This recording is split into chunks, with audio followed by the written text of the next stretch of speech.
What's up guys, my name is Joe and we are back with another episode of British Guy Reacts, and today we're trying out something a little bit different. We're going to be trying to guess the meaning of some southern US words, I guess like southern slang words or words not commonly used in the rest of America.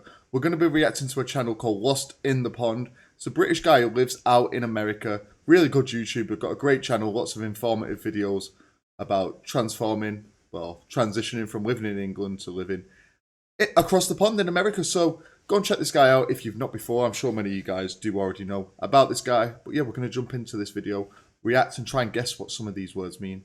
Hope you enjoy it. Oh, and if you're new to the channel, please do click that subscribe button. We're trying to hit 10k, so let's try and do that. Thank you. Let's go. Hello, I'm Lawrence, and I'm on a quest to uncover Hello, all of the memos that Britain and America good to see you again, lost mate. in the pond, and one of those memos pertains to words. You know, with the world being the way that it is, I've been getting quite nostalgic recently. Nostalgic for my youth, nostalgic for when hair gel still had meaning for me, and nostalgic for the early days of my YouTube channel. Because you see, the first ever Lost in the Pond video was me trying to clumsily work out the meaning behind some obscure slang. And it occurred to me at 3 AM this morning that I haven't done a video like that ever since. And so now that I've lived in the Midwest for quite a while, I thought, why not broaden my reach? Why not step out of the expert mode once in a while and put myself before the mercy of the internet? And so to reignite things in this regional guessing game, I decided a good place to start would be the South. And so my team has thrown together a list of southern slang words that they found on one of those listicle websites, meaning that these words could be of questionable accuracy. And I, a person who spent very little time in the southern United States. You guys can let me know how accurate these words are if you do live in the South and you've come across any of these words before. I'm going to do my best to guess their meaning. Buggy. Buggy, okay. I don't know how quickly he's going to react to this, so I'm just going to go straight away. Buggy, to me, would be like a dune buggy, something you'd race across the desert, or any sort of open land, you know, open vehicle, no windows, 4 wheels. That's what I'd guess, but I'm guessing it's not going to be that, but that's what I would assume a buggy is. Buggy could mean many things. It could be a rabbit, you know, like Bugs Bunny. Okay. It's like an amalgamation of the two. And I imagine this buggy has been run over. Not sure about that one, Lawrence. By an actual buggy. So probably not that. It's very deeply specific. Or it could be one of those things that you push a baby around in. What do you, could like be a pram or yeah, something? pram. I Could don't be have actually. kids, so I don't know how that works. But I think it's one of those, isn't it? Because I think that America has a few different terms for that contraption, just as Britain does. And I believe that's what Southerners call it. Okay, and for all of these, I will look up the meaning in real time. This was, in fact, a shopping cart, or shopping trolley, as we say in England. Sometimes you put babies in them. True, I have actually heard of prams be called buggies before. I wouldn't have guessed a shopping cart, though.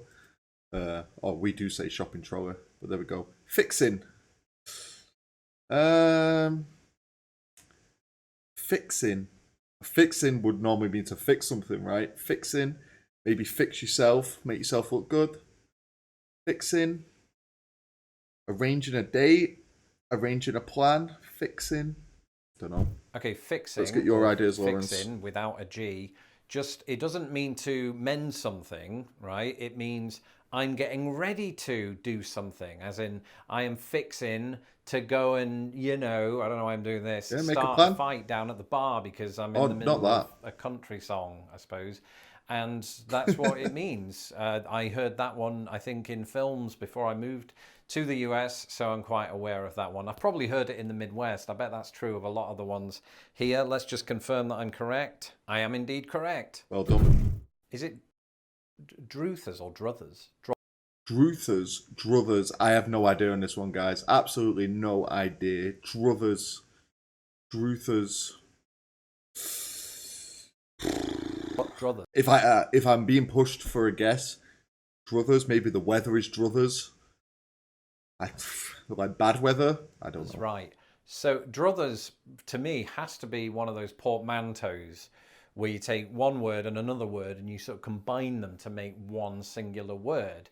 And my belief here is that somebody's taken the word brothers and the word dream and has made brothers, and that would make no sense The real truth of the matter is, according to this, is that druthers is usually used in a phrase like, if I had my druthers, as in, if I had it my way.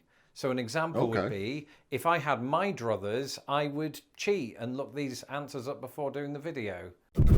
HOECAKE. HOECAKE.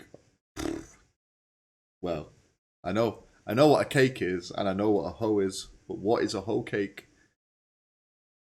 Sure, it's just a specific type of cake. I don't know. Cake. I don't even want to guess this one. Sounds like something you should not call your significant other. And it's probably actually a type of cake. I think it is. I think I've seen this in a list of American desserts, but I don't know what it entails. Hoe cakes look like pancakes, but taste like dense cornbread. You're supposed to serve it with greens and corn, apparently. Why? Why is it called a hoe cake? You guys can help me out with that one. CATAWAMPUS.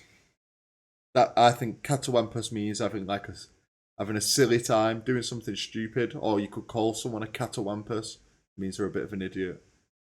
You know, my mate Fred is a bit of a CATAWAMPUS. You know.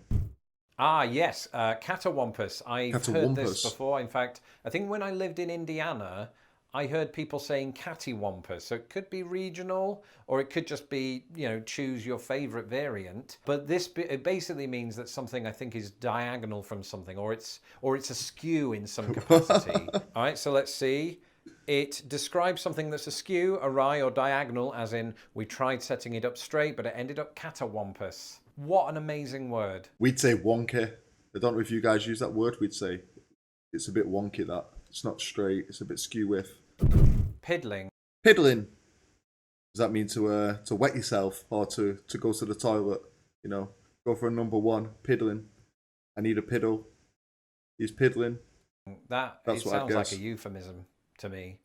To me, piddling sounds like something you'd tell your kid to say when they want to go for a number one. Exactly. I was in the middle of piddling in the street when There I we was go. caught by the superintendent. Great minds think I alike, don't know mate. why I admitted that. But I've also heard piddling as in piddling around, when you're not really doing much. You're like just messing about. piddling around because I'm not very busy. I am busy because I'm a YouTube sensation. But in the off chance that I'm not busy, which hasn't been the case in 20 years, then it could be said that I've been piddling around. Indeed, it means neither of those things in the South. It means, apparently, something small or trivial.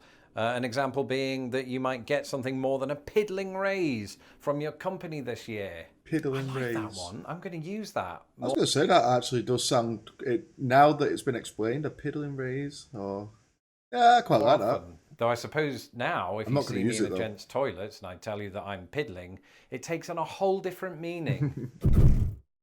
Commode. Or commode. It's commode, right? Isn't a commode like a type of toilet? Like an outdoor toilet? Or like a portable toilet? Or is it one of those chairs that old people use to go to the toilet? It's something to do with the toilet. I know this one. I know that. Do you know why I know this one? Because I remember Stone Cold Steve Austin used it once in wrestling. Oh, and this is not right.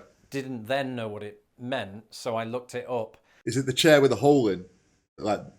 And it just takes us back to the bathrooms, to the toilets where we were earlier, metaphorically.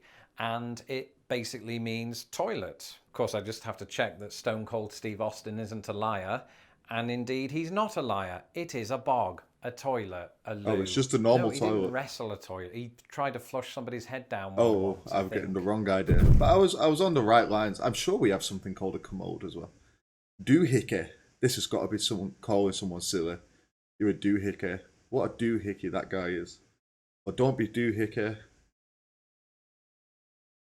I don't know actually. Doohickey. He's going doohickey. He's going crazy. Doohickey. I am genuinely familiar with this word.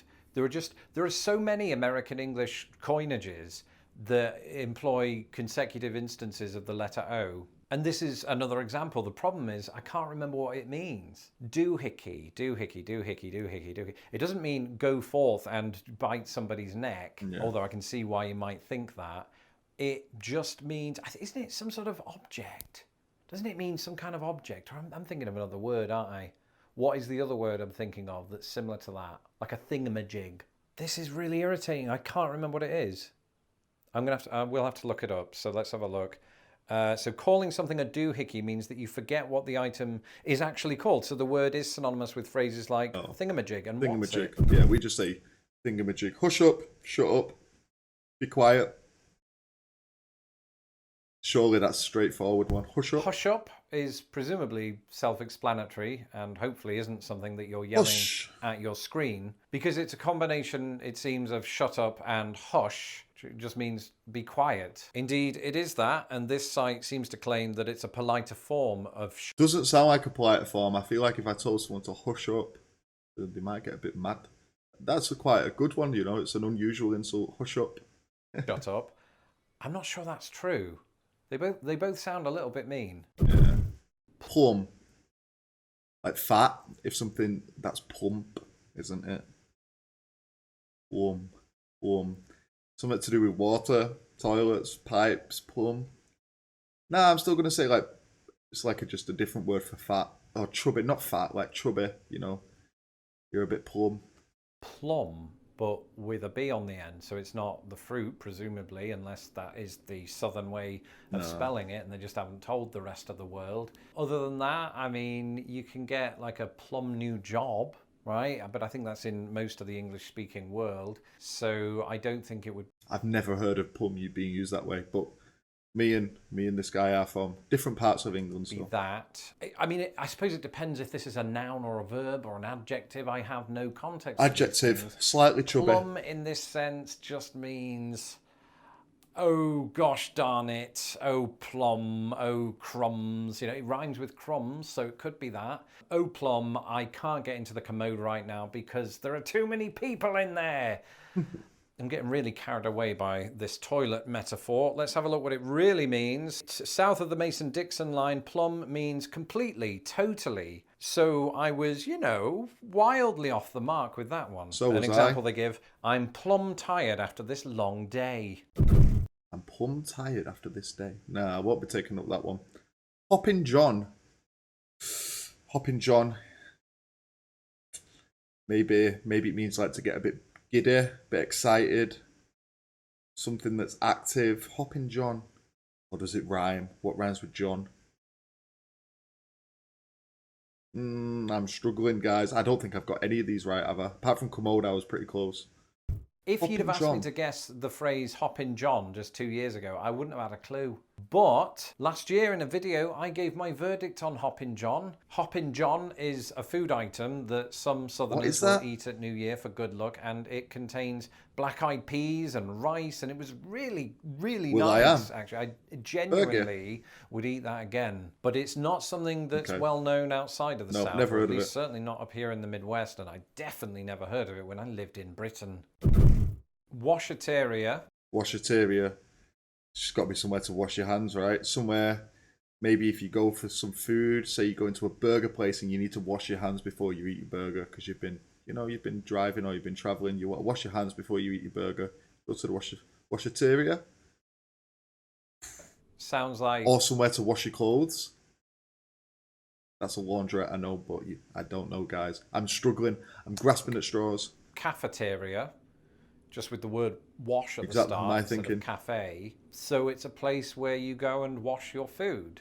What makes more sense, actually, now that I've thought about it, is it could be a name for what I would call a laundrette in the UK and what we call a laundromat here in Chicago. I'm glad I amended that, by the way, because a cafeteria where you wash your food sounds like a really odd concept. A washateria is indeed a chain of laundromats in Texas specifically. I got and then one took off as a synonym for laundromat. On the dot.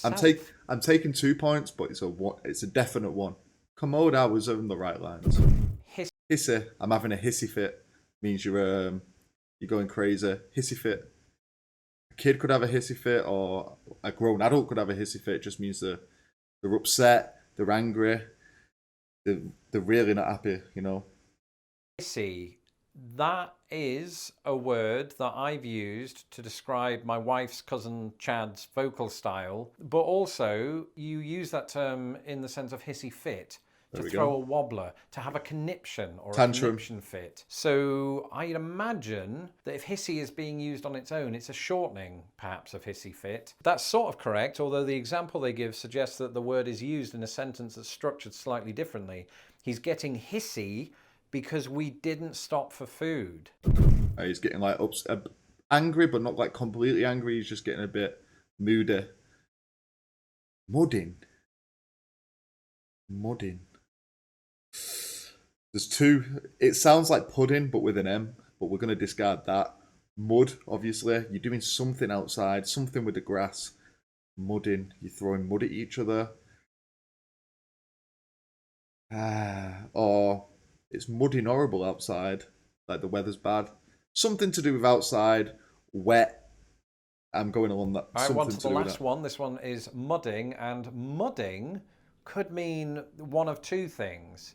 It could be an alternative to the word muddling. So muddling through, just like I'm muddling through these answers. I didn't think of that. It could be it could be a way of saying we are making muddy butters.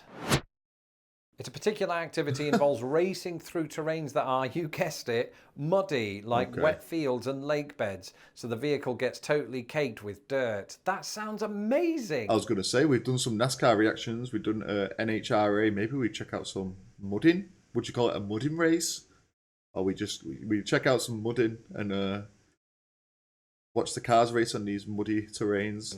And you know that I believe that because I almost went high-pitched. Well, that's it for this episode. Let me know in the comments below if you knew the meaning of all of these southern phrases. And I'm going to repeat. You let me know down below, guys, in the comments if you knew the southern phrases, if they were accurate, or if there's any other southern phrases that weren't included that you guys would like to educate me about. Once again, go and check out this YouTube channel, Lost in the Pond. Very good YouTuber. Lots of entertaining videos. You guys will definitely like it, so go and check that out. Subscribe to my channel if you are enjoying my videos. Like I said, we're close to 10k, so let's do it. Let's try and hit that landmark. And I'll see you for the next one. Take it easy. Peace.